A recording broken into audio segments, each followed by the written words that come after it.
You know, some stories, they just sound fake, right? They feel like something straight out of a Hollywood movie.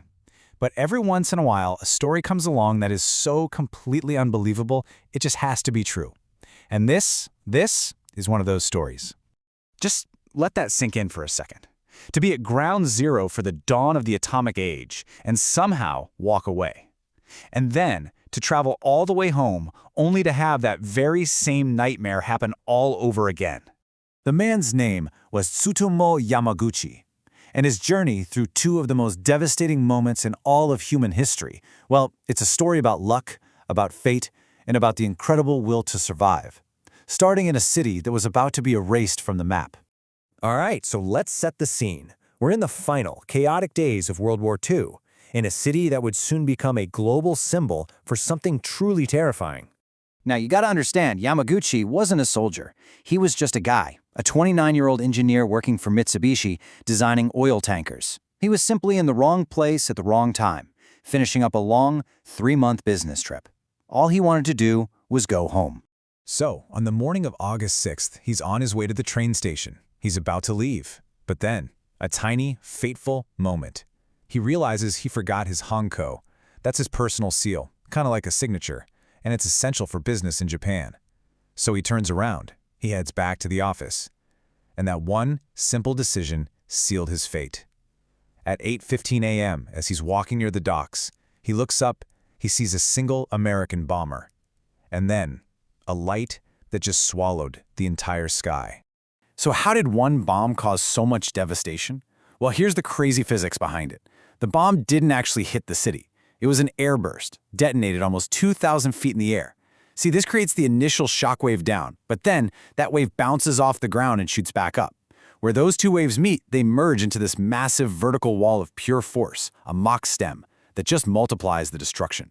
That's the science behind how a single weapon leveled an entire city. For Yamaguchi, who was less than 2 miles away, the effect was instantaneous. We're talking ruptured eardrums, temporary blindness from the flash. The heat was so intense, it literally scorched the left side of his body, leaving him with terrible burns. The blast wave just picked him up and threw him to the ground. When he finally came to, the world as he knew it was gone. What came next was a journey through a literal hell on earth. Yamaguchi had one thought, and one thought only: get home. The problem? Home was Nagasaki, 180 miles away. I mean, you have to try and picture this. He spent the night in an air raid shelter, then started making his way through a city that was just on fire. Nothing was recognizable. He described seeing rivers just choked with bodies. Somehow, through all that chaos, he found a train that was still running and began the long journey home, bandaged, broken, and in shock. He'd done it. He survived the apocalypse. He was going home, back to safety. At least, that's what he thought. And this is where the story goes from just unbelievable to completely insane. Even with all his injuries, on the morning of August 9th, Tsutomu Yamaguchi reports for work. Can you believe that? He goes to his office in Nagasaki to explain to his boss what on earth he just witnessed. His boss, as you can imagine, was just baffled. He's listening to Yamaguchi's story about one single bomb wiping out an entire city, and he basically calls him crazy. He says, "Your head must be damaged." He just couldn't believe it was possible. So as Yamaguchi is desperately trying to explain the impossible, fate is playing another horrible, cruel trick. The primary target for the second atomic bomb wasn't even Nagasaki. It was a city called Kokura, but because of heavy clouds and smoke, the bomber couldn't see the target. So it diverted to the secondary target. And at 11:02 a.m., at the exact moment Yamaguchi was describing the white flash over Hiroshima, another white flash filled his office window. He was thrown to the ground all over again. Thankfully, this time his injuries weren't as bad. He rushed home and found his wife and son. Miraculously, they had survived too. But his first thought in that moment, it's just chilling. He said, "I thought the mushroom cloud had followed me from Hiroshima." To survive one atomic bomb is a tragedy. To survive two, what even is that? It's destiny. But Yamaguchi's story didn't end there. It actually transformed into this incredibly powerful legacy. Okay, so in Japan, there's an official term for the survivors of the atomic bombings, hibakusha.